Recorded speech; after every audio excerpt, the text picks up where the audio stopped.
అది వాళ్ళ కోసం కట్టుకున్నారా గెస్ట్ హౌస్లకి, అది వాళ్ళ కథ అది. కానీ ఎప్పుడు ఏది ఖర్చు పెట్టాలి, ఎంత ఖర్చు పెట్టాలి అనే విఘ్నత లేదో వీళ్ళందరికీ అనిపించింది.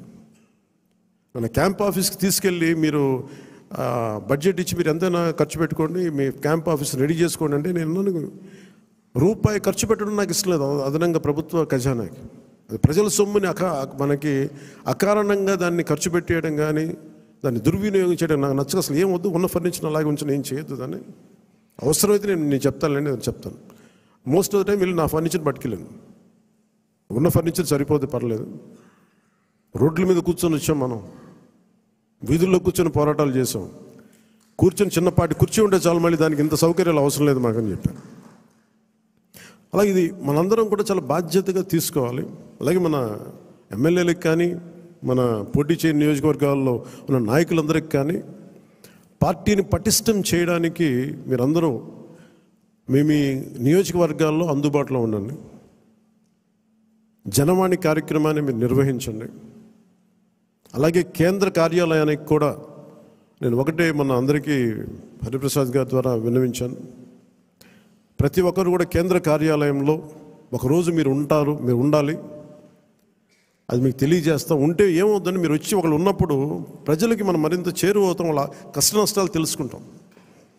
ప్రతి నాయకులకి చంద్రబాబు గారు కానీ మేము కానీ మేము అనుకుంది ఏంటంటే ఎక్కడా కూడా అధికారాన్ని దుర్వినియోగం చేయకండి. మనం గెలిచాం కదా అని చెప్పేసి అధికారుల్ని ఇబ్బంది పెట్టే పదజాలంగానే అవన్నీ వాడకండి. కరెక్షన్ చేయాలంటే ఈ పదాలు వాడకుండా కూడా కరెక్ట్ చేయొచ్చు. అలాగే ఇంకొకటి కీలకమైంది ఏంటంటే మన ఇంట్లో కుటుంబ సభ్యుల్ని దయచేసి ఇలాంటి కార్యక్రమాల్లో దయచేసి మీరు ముఖ్యంగా ప్రభుత్వానికి సంబంధించిన కార్యకలాపాలు దయచేసి మీ రివ్యూ మీటింగ్స్లో వాళ్ళని ముందుకు తీసుకెళ్ళకండి. ఎందుకంటే మనం వారసత్వపు రాజకీయాలు అనేది మనం వ్యతిరేకం కాదు, కానీ జనం మీద రుద్దేయకూడదు. సహజంగా ఇంట్లో ఒక్కొక్కరికి కెపాసిటీ బిల్డింగ్, లీడర్షిప్ బిల్డింగ్ కూడా సహజంగా ఎదగనివ్వండి. ఆ అట్మాస్ఫియర్ ఉండాలి అని కోరుకుంటాం, ఇవ్వాలి. కానీ బలవంతంగా ప్రజల మీద రుద్దగండి. అలాగే రౌడీజం చాలామంది మనకి ఈ సందర్భంగా నాకు మన నాయకులందరూ కూడా తెలియజేస్తాను, ముఖ్యంగా కొద్దిమందికి అది మీకు అర్థమవుతుంటుంది నేను ఎవరి గురించి మాట్లాడతాను. రౌడీజం దయచేసి మీరు నమ్మకండి. ముఖ్యంగా మన నాయకులు కొద్దిమంది చెప్తున్నాను, దయచేసి రౌడీజాన్ని నమ్మకండి. మెత్తగా ఉన్న నాయకుల మీద, ఏం మాట్లాడిన నాయకుల మీద మీరు వచ్చి మాట్లాడాలి కానీ తిట్టడాలు కానీ చేస్తే నాకు ఆ భయాలు లేవు. మీరు అది గుర్తుపెట్టుకోండి. వైసీపీ లాంటి ఒక గుండా పార్టీని ఎదుర్కొని వచ్చిన వాడిని మీరు నన్ను బెదిరించగలరా? మీరు ఆలోచించండి. కొంచెం లోతుగా మీరు అధ్యయనం చేయాలి దాన్ని. ఎందుకంటే మాట కావాల్సిన సంస్కారం కావాలి. ఇక్కడ మీరు కూర్చోబెట్టి బెదిరించేసి సామాజిక మాధ్యమంలో మన నాయకులు మీరే తిడతా ఉంటే నేను మిమ్మల్ని వదులుకోవడానికి సిద్ధంగా ఉంటాను, గుర్తుపెట్టుకోండి. అది మీరు నాకు ఎంత లాయలిస్టులు వ్యక్తిగతంగా అయినప్పటికీ కూడా, మీరు నా కమిటెడ్ లాయలిస్టులు అయినప్పటికీ కూడా, ప్రజాస్వామ్యానికి విఘాతం కలిగించిన, రౌడీజం చేసిన నేను వదులుకోవడానికి సిద్ధంగా ఉంటాను. దయచేసి దీన్ని మీరు మంచి మనసుతో అర్థం చేసుకోండి. అది నేను మాట్లాడినప్పుడు ఎందుకు చాలా తీవ్రంగా ఉంటుంది, చాలా గట్టిగా మాట్లాడతాను.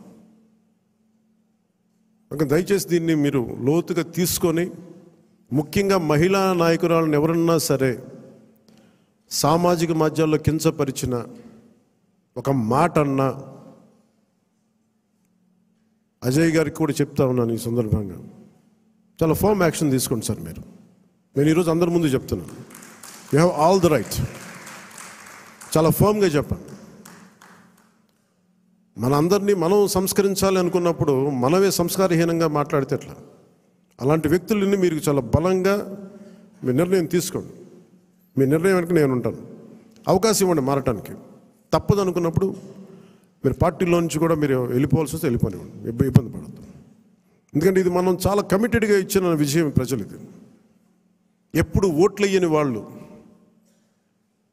ఎప్పుడు ఓట్లు వేయని వాళ్ళు ఎక్కడో అమెరికాలోనూ దుబాయ్లోనూ వలస కార్మికులుగా జీవితాలు వెళ్ళిపోయి ఒక 40,000 ఎప్పుడో వస్తే చాలా ఇంటికి పంపించుకునే వాళ్ళు కూడా 50, 60, 1.5 లక్ష రూపాయలు ఖర్చు పెట్టుకొని, వాళ్ళు పెద్ద డాక్టర్లు కాదు, ఐటీ ఉద్యోగాలు కాదు, చిన్న చిన్న సూపర్వైజర్లు, రవాణాలో పనిచేసే కార్మికులు, డ్రైవర్లు, వాళ్ళు వచ్చి 40-70 వేలు ఖర్చు పెట్టి మరి ఓట్లేసి వెళ్ళారు ఇక్కడికి. దయచేసి ఇవి చాలా బలంగా మీరు గుర్తించాలి. నేను లేకపోతే పార్టీ ఏమవుద్ది అని చాలామందికి ఉంటుంది. దయచేసి అలా అనుకోకండి. ఏమవుద్ది, పార్టీ నడుస్తుంది అనేది ఎలా ఉంటుందండి? ఇప్పుడు జనసేన లేకపోతే భారతదేశ రాజకీయ చరిత్ర ఆగిపోద్దా? పవన్ కళ్యాణ్ లేకపోతే భారతీయ రాజకీయ చరిత్ర ఆగిపోతే ఆంధ్రప్రదేశ్ రాజకీయాలు ఆగిపోతాయా? దీన్ని నేనేం చేస్తాను, ఒక అవకాశంగా తీసుకోవాలి ప్రజలకు సేవ చేయడానికి తప్ప, నేను లేకపోతే పాలిటిక్స్ లేవు, నేను లేకపోతే అసలు వీళ్ళు ఎలా గెలుస్తారు. కాలం చాలా చాలా గొప్పది. ఇలా విర్రవీగిన వాళ్ళకి 11 సీట్లతో పరిమితం చేసిన వాళ్ళకే అంతుంటే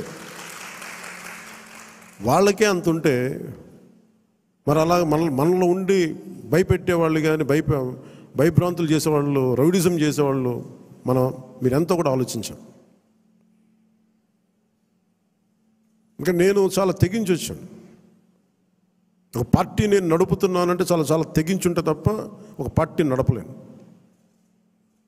నేను కమిటెడ్గా ఉన్నానంటే నా వెనక ప్రతిరోజు చెప్తాను, సరదాగా చెప్పను, నేను 24 గంటలు బతకడానికి నేను ఉంటాను. అంతకుమించి ఇంకా నా దగ్గర భవిష్యత్తు కూడా పెద్ద ఆలోచించాను నేను. అలా అంత బలంగా నేను ఉండబట్టే ఈ రోజున జనసేన ఆంధ్రప్రదేశ్ 5 కోట్ల మంది ప్రజలకి భూతం అవ్వడమే కాకుండా ఎన్డీఏ కూడా బలం అయిపోయింది మనం గెలిచిన అన్ని సీట్లు. అంటే ఇవన్నీ ఎందుకు చెప్తున్నానంటే నేను అంత తెగించి ఉన్నాను నా దేశం కోసం, నా సమాజం కోసం. దయచేసి దాన్ని అందరూ దృష్టిలో పెట్టుకోండి. ఎవరైనా సరే ఇలాగ మనలో భయపెట్టేవాళ్ళు, రౌడిజం చేసేవాళ్ళు, విర్రవీగేవాళ్ళు కూడా ఒకటే మాట ఏంటంటే, నా వెనక నాలాగా కమిటెడ్గా ఏ స్వార్థం ఆలోచించని జన సైనికులు, వీర మహిళలు అనేక మంది ఉన్నారు. వాళ్ళు మామూలు వాళ్ళు కాదు. వాళ్ళు ఏం ఆశించరు. పని చేసి మళ్ళీ కనిపించరు కూడా కనిపించరు. ఎక్కడెక్కడ విదేశాల్లో ఉంటారు. మనం వెళ్తే మన అంబానీ గారి మ్యారేజ్కి వెళ్తే జాతీయ జన ఆజ్ తక్ అని వీళ్ళు ఇదే చెప్తున్నారు, మీరు భారతదేశానికి మీరు చేసింది మామూలు కాదు. మీరు సనాతన ధర్మాన్ని బలంగా నిలబెట్టారు. అంటే మీరు సినిమాల్లో ఉండి సూపర్ స్టార్డమ్ సాధించి రాజకీయాల్లో మలుపు తిప్పే రాజకీయం చేసి ఇవన్నీ తగ్గి మీరు నిలబడగలరు చూసారా. అందుకు మిమ్మల్ని ప్రేరణగా తీసుకోవాలని చెప్తా ఉంటే నేను చెప్పాను, ఇది గొప్పగా నేను మాట్లాడట్లేదు, కానీ నేను ఇంత బాధ్యత నేను నడిపిస్తున్నానని చెప్తున్నాను. అది సో ఇలాంటి నాకు దయచేసి క్రమశిక్షణ రాహిత్యంతో దయచేసి నాకు తలపోట్లు తీసుకురాకండి. ఎందుకంటే నేను నా రక్తాన్ని కూడా పక్కన పెట్టేయగలను, గుర్తుపెట్టుకోండి. నా కుటుంబాన్ని కూడా పక్కన పెట్టేస్తాను. నేను జనం కోసం అయితే నా కుటుంబాన్ని కూడా పక్కన పెట్టేస్తాను. అలాంటిది నా సొంత బిడ్డలతో సహా పక్కన పెట్టేయగలను. నేను అంత నిస్వార్థంగా, అంత గట్టిగా ఉంటాను. ప్రజాక్షేమం కోసం, ప్రజాస్వామ్య పరిరక్షణ కోసం నేను అంత బలంగా ఉంటాను. అందుకని దయచేసి అందరూ కూడా నన్నేదో తిట్టేస్తే భయపడిపోతాను, నేను లేకపోతే ఇక్కడ గెలవం, పంచాయతీ ఎన్నికలు రావచ్చు, మున్సిపల్ ఎన్నికలు రావచ్చు, నా సత్తా ఏంటో అనుకునే వాళ్ళందరికీ కూడా ఏంటంటే సంతోషం. నేను అక్కడ దెబ్బతింటానికి సిద్ధంగా ఉంటాను తప్ప కాంప్రమైజ్ అవ్వడానికి నేను సిద్ధంగా ఉన్నాను. ఏం పోతుంది చెప్పండి నాకు. ఈ రోజున 21 మంది ఎమ్మెల్యేలు, 2 మంది 2 ఎంపీలు అయ్యారు. ఇవన్నీ గెలవకపోతే ఏమన్నా అయిపోతాం. ఫలితాలు ఇంకొకలా వచ్చింటే ఇలాగ ఉండేవాడిని, ఏం మారేది కాదు. అందుకని దీన్ని దయచేసి అందరూ పెద్ద మనసుతో అర్థం చేసుకోండి. నాయకులందరికీ కూడా దయచేసి పదే పదే మీ కుటుంబంలో ఉండే మీ సహాయానికి, మీకు సహాయకారిగా ఉండటానికి నాకు అభ్యంతరం లేదు, కానీ